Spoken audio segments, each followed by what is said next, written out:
출애굽기 23장 1절에서부터 8절까지입니다. 거짓된 풍설을 퍼뜨리지 말라.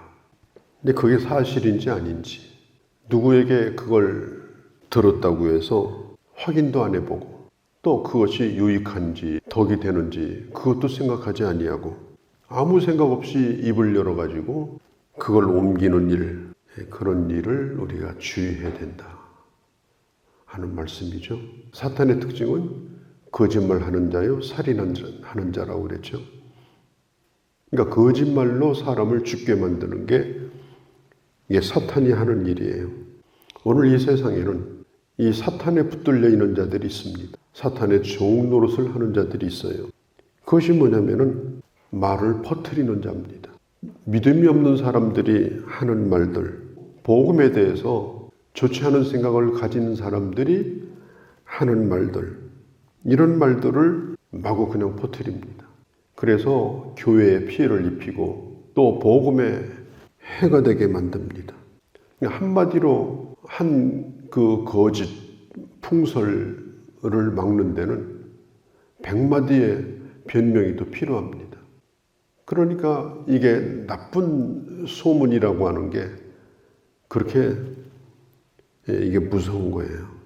그러니까 연예인들도 어떤 사람은 적극적으로 법적으로 대처를 하지만 어떤 사람은 또 그렇게도 안 하고 그냥 혼자 고민하다가 아주 비극적인 그런 결말을 맞는 그런 일도 우리가 실제로 보지 않았습니까? 그러니까 발이 없는 말이 이제 천리를 간다. 천리도 엄청나게 빨리 갑니다. 지금은 더 빨라요.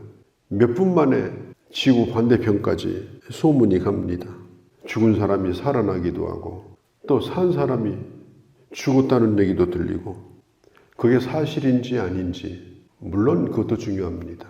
그러나 사실이랄지라도 그것이 유익이 되지 않는다든지 덕이 되지 않는다든지 그렇게 할 때는 우리가 입을 꼭 다물고 있어야 됩니다. 언제까지? 죽을 때까지. 그런 정신이 있어야 돼요. 더군다나 같이 거짓말하는 이 거짓 증인을 세워가지고 연합해가지고 이 위증을 하는 경우도 있어요. 거짓 증인이 되지 말며 이렇게 말하고 있죠. 그런 것에 우리가 서로 공조하는, 우리가 그런 일에 휩쓸려서도 안 됩니다. 또 2절에 보면 이 다수라는 말이 2번이나 나옵니다. 다수의 악을 따라가지 말라. 이 민주주의는 다수의 의견을 존중하는 민주주의입니다. 특별히 우리 이 장로교의 교회, 이 장로교 정치는 다수결에 의해서 어떤 일을 결정합니다. 그래서 기독교는 사회주의, 공산주의보다는 이 자유민주주의에 가까워요. 그런데 이 민주주의에 아주 나쁜 그 병폐가 있는데 그것이 뭐냐? 다수가 단합하는 거예요. 수가 많은 쪽에서 뭐든지 꾸미고 뭐든지 단합하게 되면 모든 일을 다 할 수 있는 그런 체제가 또 민주주의입니다. 그래서 다수의 뜻이 국민의 뜻이다.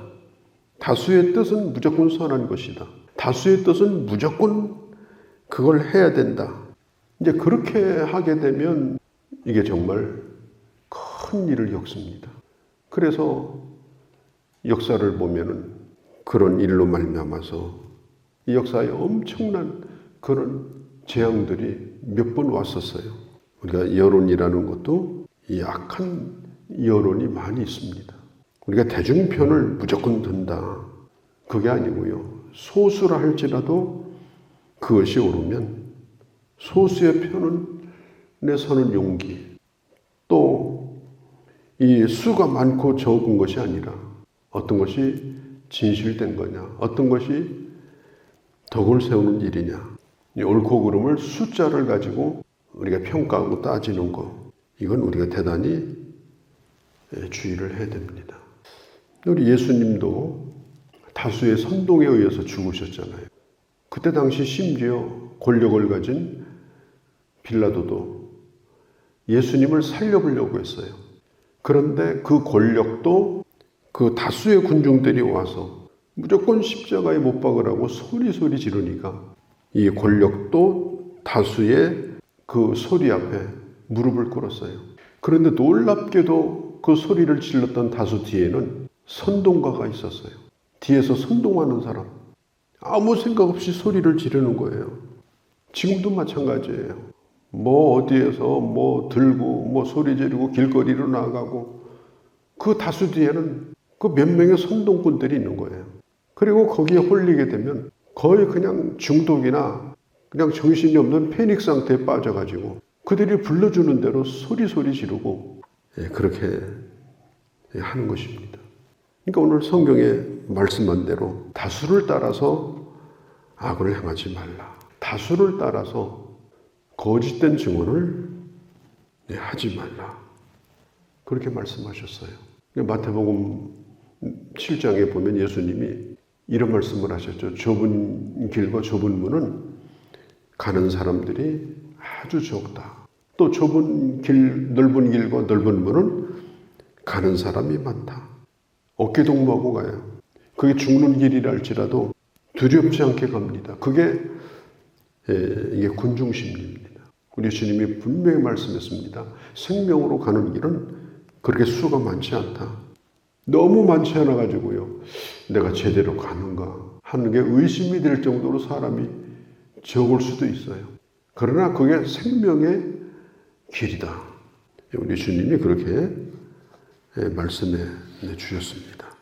그리고 이제 재판을 할 때 3절에 보면 이 재판관이 가난한 자라고 해서 무조건 편들지 말라. 또 부자라고 해서 무조건 죄인으로 몰고 가지 말라. 가난한 자는 선하고 부자는 다 악한 자들이다. 그게 이제 사회주의, 공산주의 사상이에요. 그래서 막 부자를 계속 미워하고 어떻게 하든 부자를 감옥에 가두어야 되고 이제 그런 생각을 가지게 되면 안 된다는 겁니다. 가난하든지 부유하든지 재판할 때는 그 사람이 지은 죄와 증거만 보고 재판을 하는 거지 얼굴 보고 재판하고 또 착하게 생겼으니까 저 사람은 절대 나쁜 짓 안 할 거다. 관상 보고 재판하고 법이 없는 세상에서 하는 일이지. 공정하게 법이 집행이 되어야 세상이 공의롭고 또 법을 두려워하고 질서와 사는 것입니다. 또 이 4절 이후에 보면 아주 재밌는 말씀이 나와요. 나하고 사이가 아주 좋지 아니한 내가 미워하는 사람. 4절에는 원수라고 말했고 5절에는 미워하는 자라고 말했어요. 그러니까 살다 보면은 미운 사람도 있죠. 또 원수 같은 사람도 있어요. 그래서 어떤 때는 그 사람이 잘 되면 엄청 힘들어요. 그 사람이 좀 안 되면 좀 고소한 맛도 나고. 그건 아마 사람들이 가지고 있는 일반적인 그런 생각인 것 같아요. 자, 그럴 때 원수의 소가 길을 잃어버렸다.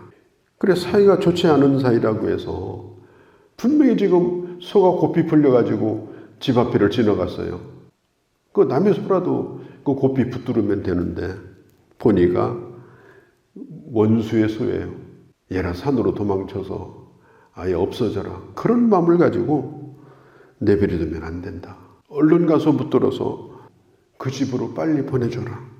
미운 사람의 짐승이 쓰러져 있어요. 짐을 너무 많이 실어가지고 이 짐을 덜어주면 일어날 터인데 그럼 얼른 가서 그 짐을 좀 덜어주고 그리고 그 길을 갈 수 있도록 도와줘라. 우리가 좋은 사람도 있고 나를 힘들게 하는 사람도 우리는 살다 보면 만나게 되어집니다. 그러나 그들이 안 되기를 바라고 그들이 안 되는 걸 또 즐기거나 이렇게 하지 말라. 언제든지 우리 마음 깊은 곳에서 우리가 사랑하는 마음을 잃어버리면 안 된다. 이것을 우리에게 가르쳐주고 있습니다. 그리고 7절 이후의 8절 이렇게 보면 이 뇌물에 대한 말씀이 나옵니다. 뇌물은 밝은 눈을 어둡게 만든다. 그리고 의로운 자의 말을 굽게 만든다. 뇌물을 먹게 되면 눈이 어두워져요. 사리 분별을 안 하든지 못 하든지 또 뇌물을 먹게 되면 이게 뇌물이 큰 소리를 치기 때문에 이 바른 얘기를 못합니다. 재판관도 마찬가지예요. 뇌물을 먹게 되면 바른 판단을 못합니다. 오늘 이 세상을 뒤집어 놓는 이 뇌물 사건들이 얼마나 많습니까? 지금도 마찬가지고.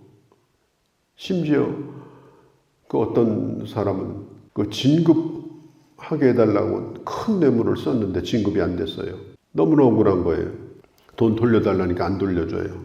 그래서 세상에다 그냥 퍼뜨렸어요. 너 죽고 나 죽자. 그래서 뇌물 주고받은 대로 둘 다가 다 쇠고랑을 차고 그런 일까지 있었습니다. 그러니까 뇌물하고 선물은 이게 굉장히 구분하기가 좀 이게 어려워요. 우리가 귀한 분을 만나러 갈 때는 우리가 손에 선물을 가지고 갑니다. 그것은 뇌물이 아니고 선물이에요. 그 옛날에 우리 나라 간에도 사신들이 오고 갈 때 선물을 가지고 가지 않습니까? 지금도 마찬가지예요. 낚싯밥으로 주는 게 있어요. 좀 나를 좀 잘 봐달라. 안 되는 일을 되게 해달라. 그러면서 그것도 음성적으로 주는 거 뇌물이고 거기에 걸려들면 의로운 공의가 결국은 깨져버리게 됩니다. 성경에 보면 유명한 사건이 있죠. 이 발람이라는 거짓 선지자가 모압 왕에게 청탁을 받았어요. 모압 지역에 와서 이스라엘이 망하게 기도해달라는 거예요. 모압 진영에 와서 이스라엘이 패배하도록 기도해달라는 거예요. 그건 말이 안 되죠. 선지자는 자기 백성들을 축복을 해야지 저주를 하면 안 되잖아요. 근데 잘 대접하고 뇌물을 주니까 처음에는 안 간다고 했다가 또 한 번 얘기하니까 기도 좀 해보고요 그랬어요. 그건 기도할 필요가 없는 거예요. 처음부터 기도할 거리가 아니에요. 그러더니 나중에는 이제 끌려갔습니다. 끌려가는 길에 타고 가던 짐승이 그냥 담벼락에다가 자기 주인을 갖다가 막 밀어버리는 거예요. 그러니까 이 발람이 이 짐승이 미쳤는가 그러니까 갑자기 그 짐승이 말을 하는 거예요. 지금 당신이 가는 길이 지금 옳은 길이냐. 그런 소리를 듣고도 갔거든요. 그러니까 결국은 저주는 못하고 저주하려고 했더니 하나님이 입을 틀어가지고 축복을 하게 만들었지만 그 발람은 결국 비참한 최후를 받게 되어집니다. 우리가 공의는 살아있되 사랑은 버리지 말자. 그게 성경의 법입니다. 오늘 여기 9절 이후도 쭉 읽어보면 혹사시키지 말고 쉬도록 해라. 집에 있는 종도 쉴 때 쉬도록 하고 심지어 농사를 짓는 땅도 쉴 때가 되면 좀 쉬도록 하고 땅도 좀 혹사시키지 말고 그래야 농사도 계속 잘 지을 수 있다. 또 쉬면서 뭐 하느냐? 쉬면서 해야 될 일이 진정한 쉼인 안식년, 안식일 이게 다 이게 뭐예요? 예배 드리는 거예요. 진정한 쉼이라고 하는 것은 하나님과 교통하는 것이다. 하나님 안에 거하는 것이다. 쉬지 않고 휴일날 예배와 상관없이 놀기만 하면 그건 쉬는 게 아니라 결국은 나중에 그 영혼이 다 망가져버리고 마는 겁니다. 하나님과 함께 하는 가운데 얻는 안식, 기쁨, 회복 그런 가운데서 쉼을 맛보는 사람 그리고 나와 함께하는 다른 사람들도 그런 쉼 가운데 인도해 주는 것 그게 바로 우리가 해야 될 일이다. 우리가 이 세상을 살면서 많은 일을 겪고 사는데 그 일들 가운데서 우리는 항상 하나님의 사람으로 나는 어떻게 살아야 되는가 그런 질문을 받게 되어져요. 또 성경의 원리는 뭔가 그런 질문을 받게 됩니다. 그럴 때마다 우리가 주의 말씀을 생각하고 또 하나님의 마음을 품고 참 지혜롭게 그리고 이 땅에서 참 거룩한 영향력 또 아름다운 영향력을 끼치면서 살아가는 그런 귀한 주님의 자녀들이 되어주시기를 바랍니다. 거룩하신 우리 아버지 오늘도 귀한 날 주시고 이 아침에 나와 주의 말씀을 들었습니다. 일마다 때마다 주의 말씀이 생각나게 하시고 공의롭되 항상 하나님의 사랑을 마음에 충만히 품어서 공의와 사랑을 함께 이루어가며 이 땅에 하나님의 나라요 또한 하나님의 사람으로 저희들도 살게 하여 주시옵소서. 이 하루도 주께 의탁하오며 예수님의 이름으로 기도하옵나이다. 아멘.